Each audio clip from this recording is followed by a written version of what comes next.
భారతదేశ చరిత్ర చారిత్రక పూర్వయుగ సంస్కృతులు ఆది నుండి క్రీస్తుపూర్వం 2500 వరకు. ఇందులో ముఖ్యంగా 6 శిలాయుగ సంస్కృతులు ఉన్నాయి. అందులో ప్రాచీన శిలాయుగ సంస్కృతి, మధ్యయుగ సంస్కృతి, నవీన శిలాయుగ సంస్కృతి, తామ్ర శిలాయుగ సంస్కృతి, చారిత్రక పూర్వయుగ చిత్రలేఖనం, చారిత్రక పూర్వయుగ సంస్కృతులపైన భౌగోళిక అంశాల ప్రభావం. లిపి ఆధారంగా ప్రాచీన కాలాన్ని 3 యుగాలుగా విభజించారు. చారిత్రక పూర్వయుగం ప్రీ హిస్టారిక్ ఏజ్, లిపి మరియు చరిత్ర లేని కాలాన్ని చారిత్ర పూర్వయుగం అంటారు. చారిత్రక సంధియుగం, ఇది లిపి ఉండి ఆ లిపిని చదవలేని కాలం మరియు ఆ లిపి తెలుసుకోవడానికి పురావస్తు శాస్త్రంపై ఆధారపడాల్సి ఉంటుంది. చారిత్రక యుగం, లిపి ఉండి చరిత్ర అధ్యయనం చేయు కాలం. చారిత్రక శిలాయుగ సంస్కృతి, ప్రాచీన శిలాయుగ సైట్ను రాబర్ట్ బ్రూస్ పూణే 1863 పల్లవరము, చెన్నై దగ్గర కనుగొన్నారు. ప్రాచీన శిలాయుగ పనిముట్లు దొరుకు స్థలం సోనో లోయ పంజాబ్, నర్మదా లోయ మధ్యప్రదేశ్, బెలూన్ లోయ ఉత్తరప్రదేశ్. ఈ ప్రాంతంలో ఎక్కువగా దొరుకుతాయి ప్రాచీన శిలాయుగ పనిముట్లు. ప్రాచీన శిలాయుగ సంస్కృతికి చెందిన మానవుడు స్ఫటిక శిల అనే రాయితో అనేక పనిముట్లు తయారు చేశారు. Hand axes, flakes, blades, chopper, cleavers etcetera. Homo sapien జాతి కంటే ముందున్న జాతి రయపికస్ జాతికి చెందిన మానవ అవశేషాలు శివాలిక్ ప్రాంతంలో, నియాండర్తల్ జాతికి చెందిన అవశేషాలు నర్మదా ప్రాంతంలో లభించాయి. ప్రాచీన శిలాయుగ అంతం క్రీస్తుపూర్వం 10,000 ఆధునిక మానవుడు అయిన హోమోసేపియన్ ఆవిర్భవించాడు. ఈ కాలంలో మానవుడు జంతువులను వేటాడుతూ పండ్లు, కాయలు, ఆకులు సేకరిస్తూ ఆహారాన్ని సమకూర్చుకున్నాడు. ఈ కాలం నాటి ఆర్థిక వ్యవస్థను హంటింగ్ అండ్ గ్యాదరింగ్ ఎకానమీ అనవచ్చు. ప్రాచీన శిలాయుగం ప్రజలు చిన్న చిన్న గుంపులుగా సంచార జీవితం గడిపేవారు. ప్రాచీన శిలాయుగం ప్లీస్టోసిన్ అనే మంచు యుగానికి చెందినది. భూగోళము మంచుతో కప్పబడినందున జంతువులు, వృక్షాలకు ఆటంకం ఏర్పడింది. మధ్యయుగ సంస్కృతి క్రీస్తుపూర్వం 9000 నుండి 4000.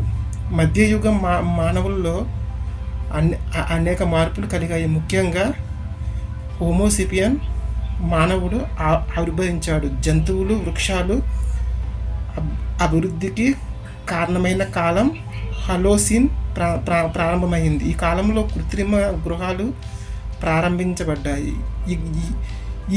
ఈ గృహాలు రామ్లో బయటపడ్డాయి.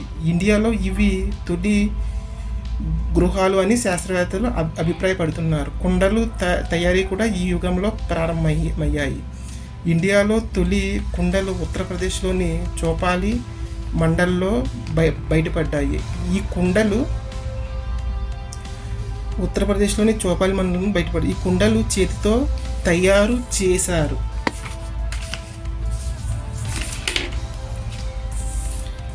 నవీన శిలాయుగ సంస్కృతి క్రీస్తుపూర్వం 7,000 నుండి 10,000. సర్జాన్ లుబాస్ అనే పదాన్ని తొలిసారిగా ఉపయోగించారు. గార్డెన్ చైల్డ్ వ్రాసిన వాట్ హ్యాపెన్ ఇన్ హిస్టరీ ఈ సంస్కృతి నిలోతిన్ రెవల్యూషన్గా పిలువబడుతుంది. ఈ కాలంలో మానవుడు వ్యవసాయం ప్రారంభించాడు. శిలాయుగ పనిముట్ల ద్వారా వ్యవసాయం చేయడంతో నవీన శిలాయుగం ప్రారంభమైంది. ఉదాహరణకు ఆహారాన్ని వేటాడే దశ నుండి ఆహారాన్ని ఉత్పత్తి చేసుకునే దశకు చేరుకోవడం. దీంతో సంచార జీవితం అంతమై స్థిర నివాస ప్రాంతాలు ప్రారంభమయ్యాయి. గ్రామీణ వ్యవస్థలు ప్రారంభించబడ్డాయి. నార్త్ ఇండియాలో క్రీస్తుపూర్వం 7000 గంగా మైదాన ప్రాంతంలో, క్రీస్తుపూర్వం కాశ్మీర్ లోయల్లో 2500, దక్షిణ భారతదేశంలో క్రీస్తుపూర్వం 2000, ఈశాన్య రాష్ట్రాల్లో క్రీస్తుపూర్వం 5000. ఈ కాలంలో నవీన శిలాయుగం ప్రారంభమైంది. నవీన శిలాయుగం నాటి ప్రధాన ప్రదేశాలు: మెహర్ ఘర్ క్రీస్తుపూర్వం 7000, ఇది పాకిస్తాన్లోని బెలూచిస్తాన్ రాష్ట్రంలో ఉంటుంది. ఇక్కడ భారత ఉపఖండంలోని తొలిసారిగా మెహర్ నగర్ ప్రజలు వ్యవసాయం చేపట్టారు. అంటే భారత ఉపఖండంలో మెహర్ నగర్ తొలి నవీన శిలాయుగ ప్రాంతం అని అర్థమవుతుంది. ఇక్కడ ప్రజలు గోధుమలు, బార్లీ, ప్రత్తి పండించారు. ప్రపంచంలోనే పత్తి పండించిన తొలి ప్రజలు వీరే. భారతదేశంలో తొలి కుమ్మరి చక్రం ఇక్కడ లభించింది. జేఎఫ్ జెర్రీ అను పురావస్తు శాస్త్రవేత్త ఈ ప్రదేశాన్ని కనుగొని తవ్వకాలు ప్రారంభించారు. కుల్దీవా క్రీస్తుపూర్వం 5000, ఉత్తరప్రదేశ్లోని బయటపడిన నవీన శిలాయుగ ప్రాంతం. ఇక్కడ ప్రజలు క్రీస్తుపూర్వం 5000లోనే వరి పండించారు. ప్రపంచంలోనే మొట్టమొదటిసారిగా వరి పండించిన ఘనత ఈ ప్రజలకే దక్కుతుంది. మహాగర్ క్రీస్తుపూర్వం 5000, ఉత్తరప్రదేశ్లోని ఈ నవీన శిలాయుగ ప్రాంతం ప్రజలు బార్లీని ఎక్కువగా పండించారు. బుర్జాహం క్రీస్తుపూర్వం 2500, ఇది శ్రీనగర్కు జీలం నది ఒడ్డున ఉన్న బుర్జాహం అంటే జన్మస్థలం అని అర్థం. వీరు గుంతలు తవ్వి నివాస గృహాలు నిర్మించుకున్నారు.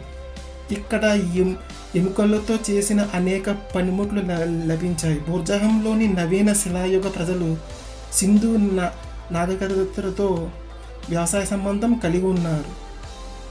చిర్డాన్ క్రీస్తుపూర్వం 1600, బీహార్లోని సారన్ జిల్లాలో ఉంటుంది. ఇక్కడ నవీన శిలాయుగ ప్రజలు గోధుమలు, బార్లీ, వరి పండించారు.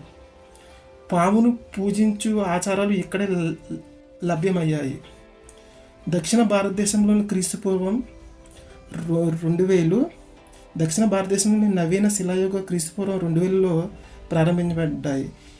ఇక్కడ రాగులు, ఉలవలు ఎక్కువగా పండించారు. కర్ణాటకలోని గంగకల్, ఫిల్లిహాల్, బ్రహ్మగిరి, మస్కి, తెలంగాణలోని ఉట్నూరు, ఆంధ్రప్రదేశ్లోని నాగార్జునకొండ, పాలవాయి, తమిళనాడులోని పియాంపల్లి. ఈశాన్య భారతదేశం క్రీస్తుపూర్వం 10,000, ఈశాన్య భారతదేశంలో వ్యవసాయం లేదా నవీన కాలం ఆలస్యంగా ప్రారంభమైంది.